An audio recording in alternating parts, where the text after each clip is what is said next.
على رسوله الكريم أما بعد فأعوذ بالله من الشيطان الرجيم بسم الله الرحمن الرحيم يا أيها الذين آمنوا إذا نودي للصلاة من يوم الجمعة فاسعوا إلى ذكر الله وذروا البيع آمنت بالله صدق الله العظيم إن الله وملائكته يصلون على النبي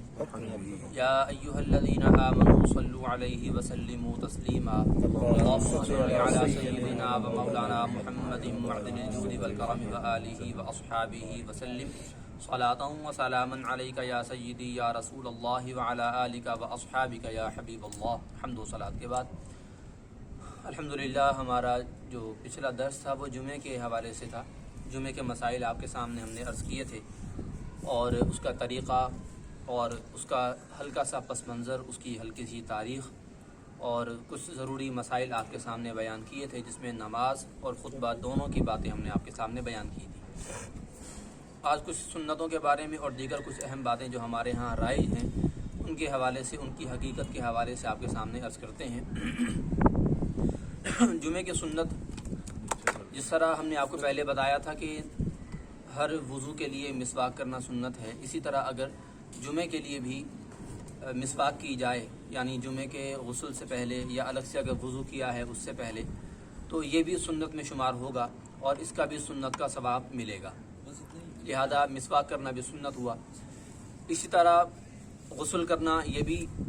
سنت مؤکدہ ہے، یعنی مؤکدہ یوں ہے کہ اگر کوئی بندہ کرتا ہے تو اس کو بہت زیادہ ثواب ہے،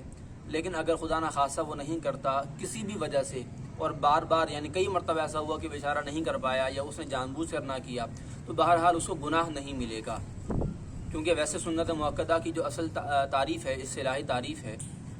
وہ یہ ہے کہ ایسا کام جو نبی کریم صلی اللہ علیہ وسلم نے ہمارے لیے مقرر فرمایا ہو اور تاکید کے ساتھ فرمایا ہو اور اس کو کرنے پر تو بہت ثواب ہو. اگر ایک آدھ مرتبہ چھوڑ دیا تو اس سے گناہ نہیں ملے گا، اگر عادت بنا لی تو گناہ ملتا ہے. یہ اصل میں سنت مؤکدہ کی جو ٹیکنیکل اس کی ٹرمینالوجی ہے وہ یہ ہے. لیکن غسل جمعہ کے حوالے سے یہاں پر گناہ کی بات نہیں ہے، یعنی اگر بار بار اس نے چھوڑ دیا تو بہرحال اس کو گناہ نہیں ملے گا. ہاں، خدا نخواستہ اگر اس سنت کی وہ کوئی اس کے تعظیم کے حوالے سے کوئی ہلکا پن رکھتا ہے دل کے اندر، اس کی اہمیت نہیں مانتا، خدا نخواستہ اگر ایسا ہے تو پھر گناہ گار ضرور ہوگا، لیکن صرف غسل نہ کرنے سے وہ گناہ گار نہیں ہوگا. بہرحال غسل جمعہ یہ سنت ہے اور اس کی تاکید ہی کی وجہ سے پھر علماء نے یہ اجازت بھی دی ہے کہ اگر بندہ اعتکاف میں بیٹھا ہو اور جمعے کا دن آئے تو جمعے کا غسل وہ کر سکتا ہے. حالانکہ ویسے اعتکاف سے باہر بغیر شرعی حاجت کے نکلنا جائز نہیں ہے، اور غسل جمعہ بنیادی طور پر شرعی حاجت ایسی نہیں ہے کہ اس کے بغیر انسان پاک نہیں رہے گا، اس کے بغیر اس کا اعتکاف ٹوٹ جائے گا یا مضر ہو جائے گا، ایسا کچھ نہیں ہے. لیکن اس کی اہمیت اور تاکید اتنی زیادہ ہے کہ اس کے لیے باقاعدہ الگ سے حکم ہے کہ آپ جمعے کا اعتکاف کے دوران کر سکتے ہیں، جمعے کا غسل اعتکاف کے دوران کر سکتے ہیں. بالکل ایسے ہی جیسے فجر کی پہلی دو سنتیں ہیں، جو فرض سے پہلے کی دو سنتیں ہیں، اصل میں یہ سنت ہے، لیکن اس کی تاکید اتنی زیادہ ہے کہ یہ واجب کے مثل ہو گئی، واجب کے مشابہ ہو گئی، ملتی جلتی ہو گئی. لہذا اس کی قضا ایک مخصوص وقت تک کرنا واجب قرار دیا گیا، صرف اس کی اہمیت، اس کی فضیلت اور اس کے بارے میں آئی ہوئی تاکید کے باعث. تو اسی طرح غسل جمعہ کے بارے میں بھی اضافی ایک حکم ہے کہ اعتکاف کے دوران غسل جمعہ کیا جا سکتا ہے. خوشبو اگر میسر ہے، خوشبو لگائی جائے، اچھی سے اچھی ہو یا جو بھی ہو دستیاب ہو، خوشبو بہرحال لگانی چاہیے. آپ علیہ الصلوۃ والسلام کی یہ عام سنت ہے. عام سنت سے مراد یہ ہے، آپ علیہ الصلوۃ والسلام غسل جمعے کے دن تو بالخصوص ہی آپ استعمال فرماتے تھے، جمعے کے دن اہتمام کے ساتھ آپ اس کو استعمال فرمایا کرتے تھے. عام حالات میں بھی آپ علیہ الصلوۃ والسلام اتنی کثرت سے استعمال فرماتے تھے خوشبو عطر کہ صحابہ کہتے ہیں کہ جب آپ علیہ الصلوۃ والسلام کسی گلی سے گزرتے تھے اور کسی نے ان کو براہ راست نہ دیکھا ہوتا تھا تو خوشبو کی لپٹوں سے اندازہ لگا لیا جاتا تھا کہ یہاں سے سرکار کا گزر ہوا ہے صلی اللہ علیہ وسلم. یعنی آپ علیہ الصلوۃ والسلام کی شخصیت ایسی پاکیزہ ہر وقت رہتی تھی کہ لوگ آپ کو آپ کی خوشبو سے پہچان لیا کرتے تھے. تو اس لیے خوشبو کو ہمیں عام حالات میں بھی لگانا چاہیے، اور بہرحال جمعے کی سنت بھی ہے. یہ لباس اگر بالکل نیا میسر ہے اچھی بات ہے، نیا نہیں ہے بالکل دھو کر صاف ستھرا پہنا جائے تو یہ بھی سنت ہے. اگر کبھی مجبوری ایسی ہے، جیسے ہمارے بہت سارے مزدور حضرات ہیں جو کام کاج پر ہیں، میکینکس ہیں یا دیگر لوگ ہوتے ہیں، اب وہ کام پر ہیں، مارکیٹ کے اندر ہیں، اور ان کے جو کپڑے ہیں وہ ظاہر میلے ہیں اور ان کے لیے دھونا ممکن نہیں ہے، یا ان کے پاس تبدیل کرنے کا لباس نہیں ہے، یا موقع نہیں ملا، کوئی ایسی وجہ بن گئی، تو بہرحال اس کے اندر جمعہ تو ہو جائے گا، لیکن بہتر یہی ہے کہ ایسے معاملات کے موقع پر ہمیں اہتمام کرنا چاہیے کہ اپنے ساتھ کم سے کم لباس ضرور ایک الگ سے رکھیں جو اس کام کاج والے لباس سے ہٹ کر ہو، کیونکہ جمعے کے اندر آپ جانتے ہیں کہ لوگوں کا اجتماع ہوتا ہے۔ جو خوشبو بھی آپ علیہ الصلوۃ والسلام نے اس خاص موقع کے لیے خاص طور پر سنت قرار دی ہے، اس کی وجہ بھی یہی ہے کہ جب لوگوں کا اجتماع ہوتا ہے، لوگ ایک جگہ پر جمع ہوتے ہیں، گیدرنگ ہوتی ہے، تو اس وقت کیا ہوتا ہے کہ جسم کی گرمی باہر نکلتی ہے، پسینہ نکلتا ہے، تو بدبو کا اندیشہ ہوتا ہے کہ بدبو محسوس ہوگی۔ تو لوگ جو ایک جگہ جمع ہیں اللہ کی عبادت کے لیے اور اللہ تعالیٰ کی طرف متوجہ ہوتے ہیں، تو ان معاملات کی وجہ سے ان کی توجہ پہ متاثر ہوتی ہے۔ اس ڈسٹربنس کو بچانے کے لیے بھی شریعت نے ہمیں یہ کہا ہے، یہ ترغیب دی ہے کہ ہم خوشبوؤں کا استعمال کریں، خاص طور پر جب ہم مذہبی محافل کے اندر ہوں۔ مذہبی محافل اس لیے زیادہ تاکید ہے کہ چونکہ ان کا تعلق اللہ تعالیٰ کے ساتھ ہے۔ دنیاوی محافل میں تو ہم کرتے ہیں، ان سے کہیں زیادہ ہمیں مذہبی محافل میں اس حوالے سے اہتمام کرنا چاہیے کہ ہم خوشبوئیں استعمال کریں۔ اسی طرح لباس کا معاملہ بھی ہے کہ ایسا نہ ہو کہ دیکھنے والا اس کو عجیب محسوس کرے کہ پتہ نہیں کون بندہ کہاں سے اٹھ کے آ گیا، تو یہ عجیب سا محسوس ہوگا، اس سے مجمع کے اندر ایک بے چینی کی کیفیت ہوگی، جو بھی اس کو دیکھے گا عجیب نظروں سے دیکھے گا۔ تو اس لیے مناسب یہی ہے کہ کپڑے کوشش یہ کریں، ایسے لوگ کہ جن کے لیے عام طور پر مشکل ہوتا ہے، تو کوشش یہ کریں کہ اپنے لیے مناسب لباس اپنے ساتھ رکھا کریں، خاص طور پر جمعے کے لیے۔ عام نمازوں کے لیے ہو تو اور اچھا ہے، یعنی جمعے کے ساتھ ساتھ عام نمازوں کے لیے بھی۔ بہرحال خدا نہ خاصہ اگر عام نمازوں کے لیے ممکن نہ ہو سکے کوئی بات نہیں، لیکن جمعے کے لیے ضرور کرنا چاہیے۔ جمعے کے دو خطبوں کے درمیان جب امام بیٹھتا ہے مخصوص ایک وقت ہوتا ہے، یعنی چند سیکنڈز کا وقت ہوتا ہے، 5-7 سیکنڈ 3-4 سیکنڈ، ہر ایک اپنے حساب سے بیٹھے گا، تو جو یہ وقت ہوتا ہے درمیان میں، اس کے حوالے سے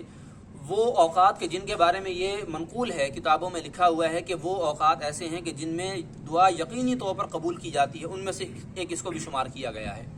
ویسے مختلف ہیں، ویسے جو اوقات ہیں وہ مختلف ہیں، یعنی خود جمعے کے دن کے اندر بھی 2-3 اوقات ہیں، تو یعنی جمعے کے دن میں، تو اب یہ بھی انہی اوقات میں شمار کیا جاتا ہے۔ اب اس وقت میں بغیر ہاتھ اٹھائے آپ دل کے اندر جو دعا مانگ سکتے ہیں، ہونٹوں کو ہلا کے آپ دعا مانگ سکتے ہیں۔ بہتر یہ ہے کہ ہونٹوں کو بھی نہ ہلایا جائے، کہ بہرحال وہ خطبے کا ہی سیکوینس چل رہا ہے، اور چونکہ خطبے کے اندر آپ کو معلوم ہے کہ بات کرنے اور کوئی بھی ذکر اذکار کرنے سے منع کیا گیا ہے، حتیٰ کہ درود شریف پڑھنے سے بھی علماء نے احتیاطاً منع کیا ہے کہ خطبے کا سننا واجب ہے، درود شریف کا پڑھنا مستحب ہے، اور جب یہ دونوں ہی جگہ پر جمع ہو جائیں تو جو کم اہمیت والا ہے اس موقع پر اس کو چھوڑ دیا جائے گا درود شریف، اور بعد میں چاہیں تو پڑھ لیں اس کو۔ تو اس موقع پر آپ درود شریف بھی نہیں پڑھ سکتے۔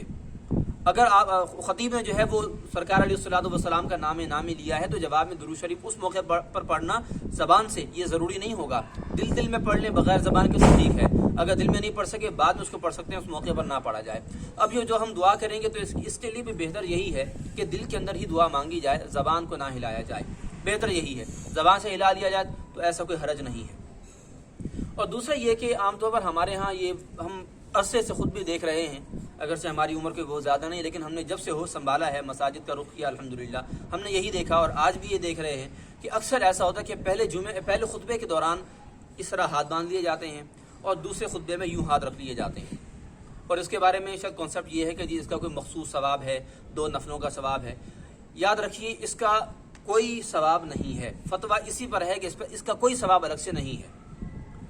ہاں یہ ضرور ہے کہ ایک عالم ہے، انہوں نے اپنی ایک کتاب میں یہ بات لکھی ہے کہ اس کے اوپر 2 نفل کا ثواب ہے، کیونکہ ادب بجا لایا جاتا ہے، لیکن یاد رکھیے یہ جو خاص طریقہ وضع کیا گیا ہے، ادب اپنی جگہ ضروری ہے، اس سے انکار نہیں ہے، لیکن یہ جو طریقہ وضع کیا گیا ہے باقاعدہ خود بنا لیا گیا اور اس پر ایسا شد و مت سے عمل کیا جاتا ہے کہ باقاعدہ سکھایا جاتا ہے۔ بچے بیٹھے ہوئے ہوں اور انہوں نے اس طرح نہ کیا ہو تو ان کے ہاتھ باندھے جاتے ہیں، ان کو طریقہ سکھایا جاتا ہے۔ چوکڑی مار کے بیٹھے ہوئے ہیں تو اس وقت بھی ایسے کرتے ہیں، پھر اس کے بعد یوں کھول لیتے ہیں۔ تو یاد رکھیے شریعت میں اس کی ایسی کوئی اصل اور بنیاد نہیں ہے کہ اس طریقے کے اوپر کوئی ثواب دیا جائے،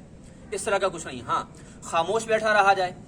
نظریں نیچی رکھی جائیں، توجہ سے خطبے کو سنا جائے، اگرچہ اس کا ترجمہ معلوم نہ ہو، لیکن محض یہ سوچنا کہ چونکہ یہ وہ خطبہ ہے کہ جس میں سرکار کا نام ہے، جس میں خلفائے راشدین اور عشرہ مبشرہ کا نام ہے، حضرات حسنین کریمین کا نام ہے، اہل بیت اطہار کا نام ہے، اور دیگر کلمات طیبات ہیں، آیات طیبات ہیں، احادیث وغیرہ کچھ بولی جاتی ہیں، پڑھی جاتی ہیں، ان کے سننے کے ادب کے طور پر اگر بندہ خاموش بیٹھا رہتا ہے تو اس کا ثواب ہے۔ خاص اس وجہ کا یہ سوچنا کہ اس کا واقعتاً ثواب ہے اور اس کے اوپر عوام کو تاکید کرنا، اپنے لوگوں کو خاص طور پر اپنے بچوں کو تربیت اس چیز کی دینا اور تاکید کرنا، یاد رکھیے بنیادی طور پر اس کی کوئی شرعی حیثیت نہیں ہے۔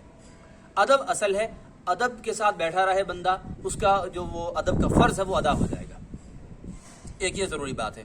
ایک اور اہم بات یہ ہے کہ اکثر ہم نے خطبوں کے دوران بھی دیکھا، اور اسی طرح جو اذان جمعہ ہے اس کے دوران بھی دیکھا، اور عام اذانوں میں تو یہ معمول بن چکا کہ باقاعدہ اشہد ان لا الہ الا اللہ پہ انگلی کھڑی اور بٹھائی جاتی ہے۔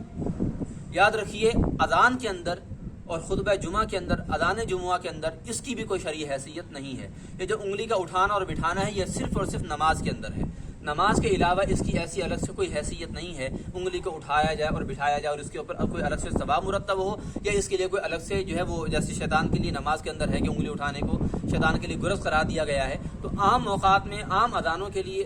کے لیے اور خطبہ جمعہ وغیرہ کے لیے اور کسی موقع پر یہ لازم اور ضروری نہیں ہے، صرف اذان کے حوالے یہ نماز کے حوالے سے ہے۔ تو یاد رکھیے کہ یہ چیزیں جو بنیادی طور پر ہمارے معاشرے میں غلط فہمی کے بنا پر رائج ہو گئیں اور اس کو ہم نے دین کا ایک حصہ سمجھ لیا، دین کا حصہ اس کو نہ سمجھا جائے بلکہ جو اس کی اصل حیثیت ہے اس کو سمجھا جائے۔ اصل حیثیت اس کی یہی ہے کہ اس کے بارے میں ہمیں کسی بھی فقہ کی کتاب میں نہیں ملتا کہ جی عام اوقات کے اندر بھی باقاعدہ ہم انگلی کو اٹھائیں اور بٹھائیں اشہد ان لا الہ الا اللہ پر۔ یاد رکھیے یہ اس کا ایک ضروری ہم نے وضاحت سمجھی آپ کو بتا دی۔ اسی طرح جو ہم خطبے کے دوران اپنے ہاتھوں کو باندھتے ہیں پھر پھیلا لیتے ہیں، اس کی بھی بنیادی طور پر شرعی طور پر کوئی حیثیت نہیں ہے۔ جمعے کی جو سنتیں ہیں جمعے کے فرائض سے پہلے کی بھی اور جمعے کے فرائض کے بعد بھی، یہ کل جو ہے سنتیں جو ہیں وہ 10 ہیں۔ پہلی 4 رکعت ہیں جو سنت کی بات کر رہے ہیں، فرض سے پہلے 4 سنتیں ہیں، فرض کے بعد بھی 4 سنتیں اور پھر 2 سنتیں الگ سے ہیں۔ یہ جو بعد کی 4 سنتیں اور 2 سنتیں ہیں آپ کو ایک معلومات کی بات بتا رہے ہیں۔ اصل جو سنت ہے وہ یہ ہے کہ پہلے 2 پڑھی جاتی پھر بعد میں 4 پڑھی جاتی، لیکن صحابہ کرام نے اس ترتیب کو بدلا ہے، اور ترتیب کو جو بدلا ہے یہ بڑی حکمت کی بنا پر بدلا ہے۔ حضرت ابن عمر سے مروی ہے یہ، اور کثیر تابعین سے بھی یہ مروی ہے کہ جب کوئی نماز خطیب صاحب نماز پڑھاتے اس وقت میں اور اس کے بعد وہ 2 رکعت سنت پڑھ رہے ہوتے تو باقاعدہ منع کیا جاتا کہ آپ 2 رکعت اب سنت پڑھ رہے ہیں، پہلے بھی آپ نے 2 رکعت فرض پڑھے، آپ اس طرح لوگوں کو شبے میں ڈالیں گے کہ یہ اب دوبارہ جو 2 سنتیں 2 جو رکعت پڑھ رہے ہیں اللہ جانے کہ ان کی فرائض میں کوئی غلطی کوتاہی ہو گئی تو اس کو دہرا رہے ہیں، ہمیں پتہ نہیں۔ عوام کو بے چینی اور کسی بھی قسم کے شبے سے بچانے کے لیے انہوں نے یہ کتنا احسن اقدام کیا کہ انہوں نے 2 کو بعد میں کروا دیا اور 4 کو پہلے کر دیا۔ کیونکہ معاملہ سنت کا ہے اس لیے اس میں شرعن کوئی ایسا حرج بھی نہیں تھا کہ غیر نبی ان چیزوں میں کوئی تبدیلی کرے، یہ فقاہت کا معاملہ تھا اور آپ علیہ الصلوۃ والسلام کے صحابہ ان معاملات کو بخوبی سمجھتے تھے، اس لیے انہوں نے اس ترتیب کو آگے پیچھے کیا۔ اصل ترتیب جو آپ کو بتائی وہ یہ تھی کہ پہلے 2 سنتیں تھیں فرض کے بعد کی، پھر اس کے بعد 4 سنتیں تھیں۔ اس کو بالکل الٹا کر دیا گیا کہ پہلے 4 سنتیں ہوں گی، ان کے بعد جو ہے وہ 2 سنتیں ادا کی جائیں گی، پہلے 4 پھر 2، یہ اصل اس کی ترتیب تھی۔ اور یہ سب کی سب رکعت جو ہیں یعنی 10 رکعت جو سنتیں ہیں، پہلی 4 فرض سے پہلے، پھر اس کے بعد 4 پھر 2، یہ سب کی سب سنتیں مؤکدہ ہیں، ان کو ادا کرنا ضروری ہے۔ ان کے اگر بلا وجہ جان بوجھ کر مسلسل چھوڑنے کی عادت بنا لی گئی اس پر گناہ ہوگا۔ یہ ان سنت مؤکدہ میں سے ہے کہ اس پر جو ہے وہ جان بوجھ کر چھوڑنے پر گناہ ملتا ہے۔ یہ پہلی جو تبدیلی ہوئی ہے نا، یعنی پہلے 2 تھیں اس کو آخر میں کر دیا گیا، تو یہ 4 اور یہ 2 یہ دونوں کی دونوں طرح کی الگ سنتیں الگ الگ سے سنتیں مؤکدہ ہیں، یعنی ان 4 کو اور 2 الگ الگ ان کو الگ ادا کرنا لازم ہوگا۔ جس طرح پہلی فرض سے پہلے کی 4 سنتیں مؤکدہ ادا کرنا ضروری، اسی طرح فرض سے بعد والی جو 4 سنتیں ان کا الگ سے ادا کرنا ضروری، پھر ان کے بعد جو 2 سنتیں ہیں ان کو بھی ادا کرنا ضروری ہے۔ اب آخری بات آپ کے سامنے مختصراً عرض کریں کہ ہم جتنی نمازوں کی سنتیں پڑھتے ہیں، اب عام طور پر ہمارے ہاں ظاہر ہے کہ لوگ نمازوں کی اتنی پابندی نہیں کرتے، فرائض کی پابندی نہیں کرتے، فرائض چھوڑ دیتے ہیں، نمازیں نہیں پڑھتے۔ تو اب جو ہم نمازوں کی کبھی سنتیں پڑھتے ہیں، ظہر کی ہے یا عصر کی ہے، کوئی سنتیں کسی نماز کی پڑھتے ہیں،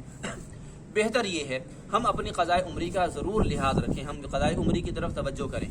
اس کا طریقہ کار یہ ہے اس کو کاؤنٹ کرنے کا کہ آپ اندازہ کر لیں کہ مجموعی طور پر آپ کی کتنے وقت کی نماز آپ کی قضا ہوئی بھی ہے، کتنے سال کی یا کتنے عرصے کی آپ کی نماز چھوٹی ہوئی ہے۔ فرض کر لیں کہ کسی کی 5 سال کی نماز جو ہے اس نے اندازہ لگایا کہ کم سے کم میری 5 سال کے برابر جو نمازیں ہیں وہ میری چھوٹی ہوئی ہیں، قضا ہوئی بھی ہیں، تو ان کا اندازہ کرے 5 سال، اب 5 سال میں 12 مہینے اس کو ڈیوائڈ کرے، پھر اس کے بعد 12 مہینے تو ایک دن کے اندر 5 نمازیں ہوتی ہیں، تو اس طرح وہ ڈیوائڈ کر کے باقاعدہ حساب کتاب کر کے اپنے لیے نمازیں مقرر کر لے کہ اتنے عرصے کی نمازیں مجھے قضا پڑھنی ہے۔ اب وہ جو یہ سنتیں پڑھ رہا ہے کبھی کبھار ایسا کر لے، یا کو ہم بار بار وضاحت کے ساتھ بتا رہے ہیں کہ کبھی کبھار ایسا کر لے ان سنتوں کی جگہ اس وقت کی نماز کی قضا کر دے۔ جیسے ظہر سے پہلے کی 4 سنتیں مؤکدہ ہیں، مسلسل چھوڑنے جان بوجھ کر چھوڑنے پر گناہ ہے، لیکن اگر کبھی کبھار چھوٹ جائے کسی شرعی عذر کی وجہ سے جائز ہے۔ اب چونکہ ہمارے عوام کے اندر نہایت سستی پائی جاتی ہے یا بعض اوقات ایسی مصروفیت ہوتی ہے کہ وہ پڑھنا چاہتے ہیں نہیں پڑھ پاتے اور ان کو نماز کا ہی مخصوص وقت ملتا ہے، اس کے اندر وہ کبھی کبھار اگر کر سکیں تو وہ پہلی 4 سنتوں کے بجائے اپنے 4 ظہر کے فرض جو قضا ہو گئے کسی موقع پر وہ ادا کر لیں۔ اسی طرح مغرب کے بعد کی 2 سنتیں 2 نفل ہیں، تو 2 سنتوں کی جگہ وہ اپنی کوئی فجر کی نماز ادا کر سکتے ہیں، کوئی جو قضا کبھی کبھی۔ اسی طرح عشاء سے پہلے کے 4 سنتیں ہیں، فرض سے پہلے کی 4 سنتیں، وہ ویسے غیر موقدہ ہیں، ان کے بدلے تو آپ ساری زندگی بھی اگر اپنی قضا کی نماز کسی کی ہے وہ پڑھنا چاہے تو پڑھ سکتا ہے۔ اسی طرح عصر کا معاملہ کے پہ جو پہلی 4 سنتیں غیر موقدہ ہیں، مسلسل چھوڑنے پر ان پر کوئی گناہ نہیں ہے، موقدہ کے اندر ہے، اس کی جگہ پر بھی اگر کوئی مسلسل اپنی قضا نمازوں کی فکر کرتے ہوئے پڑھتا ہے اور اللہ سے ساتھ یہ دعا کرے کہ یا اللہ میں فرائض کی ادائیگی میں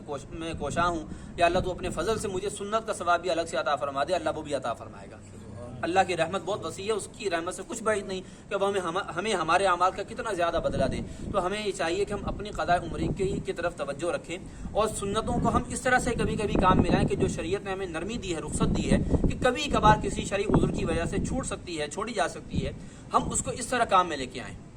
ہم اس کو یوٹیلائز کریں گے، ہم ان کو اپنی قضاء عمری کے اندر استعمال کر لیں تاکہ ہم کوشش میں رہیں کہ ہماری قضاء کم سے کم ہوتی چلی جائے، اور اگر پوری کی پوری قضاء ختم ہو جائے، یعنی جو ہمارے ذمہ قرض تھا وہ ختم ہو گیا، سبحان اللہ کتنی اچھی بات ہوگی۔ اور یاد رکھیے اگر کوئی بندہ نماز قضاء کرنا شروع کر چکا تھا، اس دوران اگر اس کو موت آ گئی قضائیں پوری ہونے سے پہلے، اللہ کی بارگاہ سے کبھی امید ہوتی ہے کہ اللہ اسے فرض نمازوں کی بابت سوال نہیں کرے گا، کیونکہ اللہ دیکھ رہا ہے کہ اس بندے نے کوشش کی ہے، اس بندے نے اپنی کوشش شروع کر لی ہے۔ اب جو اس کا وقت مقرر تھا موت کا، وہ اب من جانب اللہ تھا، وہ اس کے اختیار میں نہیں تھا، بندے کے اختیار میں نہیں تھا۔ جو بندے کے اختیار میں تھا وہ اس نے کرنے کی بھرپور کوشش کی، جو اس کے اختیار میں نہیں تھا وہ اللہ کی طرف سے تھا، لہذا اللہ تعالیٰ کی رحمت سے بڑی قوی امید ہوتی ہے کہ اللہ تعالیٰ اس کے اس گناہ کو معاف فرما دے گا اور اس سے ان قضا نمازوں کا حساب نہیں لے گا۔ اللہ تعالیٰ ہم سب کو عمل کی توفیق عطا فرمائے۔ وما علی الا البلاغ المبین۔ ایک سوال تھا جی کہ نماز کے دوران آگے بچے آ جاتا، ٹھیک ہے، چھوٹا بچہ وہ بیٹھ گیا، تو اب اس کے لیے نماز کے دوران اس کو اٹھا کے سائڈ پہ کریں یا اس کے اٹھنے کا انتظار کیا جائے؟ نماز کے دوران اگر بچہ آ جائے تو کیا جائے؟ اس کے لیے ایک حل تو یہ ہوتا ہے کہ جیسے حدیث شریف میں بھی ہے حضرت ابو ذر غفاری رضی اللہ تعالیٰ عنہ سے کہ اگر سجدے کی جگہ پر کوئی ایسی چیز آ جائے کہ جس پر سجدہ کرنا بہت مشکل ہو، تکلیف ہوتی ہو، تو آپ علیہ الصلوۃ والسلام نے فرمایا کہ مرتن یا ابا ذر و الا فذر، کہ اے ابو ذر ایک مرتبہ اس کے بعد نہیں، یعنی ایک مرتبہ آپ بچے کو آپ ایک ہاتھ سے آپ سائڈ پہ کر سکتے ہیں، اگر ہو جائے تو بہت اچھا ہے، اگر نہ ہو سکے کوئی بات نہیں، آپ اپنی قرأت کو لمبا کر سکتے ہیں، قرأت کو لمبا کر سکتے ہیں، لیکن ضروری یہ ہے کہ ہم نے پہلی رکعت میں اس سے چھوٹی تلاوت کی ہو، اور اگر آپ جب دوسری رکعت میں ہیں اور آپ کو چھوٹی تلاوت کرنی ہے، آپ نماز میں چلے جائیں اور آپ کوشش کریں اس انداز سے کریں کہ بچہ خود بخود سائڈ پہ ہو جائے، یا آپ اس کے اوپر سے ہو کے کسی طرح سجدہ کر سکیں تو بھی ہو جائے گا، بہرحال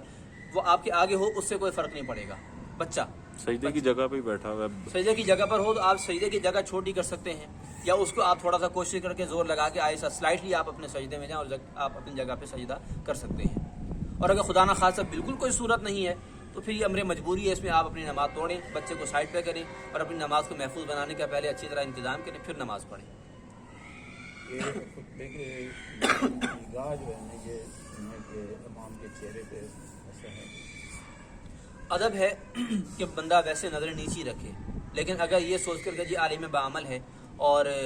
عالم بعمل کے چہرے کو دیکھنا عبادت ہے، یعنی اس سے ثواب ملتا ہے، تو آپ اس نیت سے چند ایک مرتبہ دیکھ لیں، اللہ تعالیٰ آپ کو اس کا ثواب عطا فرمائے گا۔ ورنہ اصل جو ادب کا انداز ہے وہ یہی ہے کہ بندہ اپنی نظریں نیچی رکھے۔ خوشبو میں جو ہے پرفیوم وغیرہ یا الکوہلک جو ہوتی ہے اس کو لگانا جائز ہے؟ الکوہلک کا معاملہ ویسے تو کافی مختلف ہی رہا ہے، اس میں اختلاف رہا ہے علماء کا، بہتر یہ کہ اس کو استعمال نہ کیا جائے۔ یہ شرعی اصول یاد رکھیں کہ جب کبھی کسی مسئلے میں علماء کا عوام کا نہیں، علماء کا کوئی اختلاف ہو، اس میں بہتر یہ ہوتا ہے کہ اس چیز سے بچ لیا جائے، اور اگر استعمال کر لیا تو شرعاً کوئی حرج نہیں ہے۔ اس کی وجہ یہ ہے کہ بہت قلیل مقدار میں وہ اس کے اندر پائی جاتی ہے، یعنی جو ہمارے سامنے پیکنگ آتی ہے اس کے اندر بھی، اور جو پیچھے بڑے پیمانے پر تیار کی جاتی ہے تو جو اس میں الکوہل ملایا جاتا ہے وہ اصل پرفیوم کے مقابلے میں بھی بہت کم ہوتا ہے، لہٰذا استعمال کی جا سکتی ہے، لیکن بچا جائے تو زیادہ اچھا ہے۔ اچھا ہم وضو کے بعد یہ تھوڑا سا آج کے جی وضو کے بعد پڑھا جاتا ہے شاید، اصل اس میں یہ ہے کہ وضو کے بعد جو ہم تشہد پڑھتے ہیں، ہم شہادت کا کلمہ پڑھتے ہیں، اس میں اصل صرف اتنی ہے کہ بندہ اپنا چہرہ آسمان کی طرف کرے، انگلی کا اٹھانا، شہادت کی انگلی کا اٹھانا یہ ضروری نہیں ہے، بلکہ یہ مشروع ہی نہیں ہے، شریعت میں اس کی کوئی اصل ہی نہیں ہے، اصل صرف یہی کہ بندہ اپنے چہرے کے اوپر کرے، بس ہمیشہ چھت تو اوپر کچھ بھی ہو اوپر کی طرف کرے، بس قبلہ رخ ہونا یا نہیں، اس کوئی طرح ضروری نہیں ہے، کر لے تو بہت اچھی بات ہے، سے کر لے تو حرج نہیں، یعنی بلکہ الٹا اچھا ہے کہ وہ قبلہ کی طرف ہے، کیونکہ عام طور پر وضو نماز کے لیے ہوتا ہے، لیکن نہ کرے تو کوئی حرج کی بات نہیں ہے اس میں۔ ٹھیک ہے جی. صحیح. اچھا آپ کہتے کہ جس میں علماء کا اختلاف ہو تو جو اب ہم جس کو یعنی کہ فالو کر رہے ہیں تو اسی کی بات کو تائید کی جائے یا ہم علماء کے اختلاف کو پڑھیں یا نہیں, یعنی کہ اس میں نہیں, اس میں پڑھے نہیں. جس عالم کو آپ جس پہ آپ کا اعتماد ہے آپ اس کو فالو کریں بشرطے کہ وہ اعتقاداً عقیدتاً صحیح ہو تو آپ اس کو فالو کریں اگر واقعی وہ صحیح عالم ہے تو. یعنی کہ ان کی ایک رائے ہو کسی معاملے میں اور باقی علماء کا اس فقہ کے اختلاف ہو مثال کے طور پر جی. تو آپ ان کو فالو کر رہے ہیں تو آپ ان کو دیکھیے اختلاف کے اندر جو چیز اگر ایسا نا کہ اختلاف یہ کہ ایک چیز منع ہے اور ایک چیز جائز ہے, ان دونوں صورتوں کے اندر یہ ہوتا ہے کہ بالفرض وہ چیز حقیقتاً بھی منع ہوتی تو اس ممانعت کے اندر تھوڑی سی ہلکا پن آ, یعنی اس کا جو وزن ہے نا منع ہونے کا وہ ہلکا ہو جاتا ہے. اس کو ہم کہتے ہیں تخفیف ہو جاتی ہے, اس کی شدت میں کمی آ جاتی ہے. یہ آسان الفاظ کہ اس کے ممانعت میں آئیں, اس کے منع ہونے کی شدت میں کمی آ جاتی ہے. لہذا اگر اس کو اس جو ہے وہ اختیار کر لیا جائے, اس پر عمل کر لیا جائے تو چونکہ آپ نے ایک عالم کی رائے کو اختیار کیا, اس کو فالو کیا ہے تو آپ کے اوپر پھر وہ ذمہ نہیں ہوگا, وہ پھر ان کا معاملہ اور اللہ کا معاملہ ہے. اور اللہ کی رحمت سے بھی امید ہے کہ اللہ تعالیٰ ان عالم صاحب سے مواخذہ نہیں کرے گا کیونکہ انہوں نے اپنے طور پر شریعت کے اندر ہی غور و خوض کیا, انہوں نے اپنی طرف سے بے جا رائے نہیں دی ہوگی. ٹھیک ہے جی. ما علیہ الا البلاغ.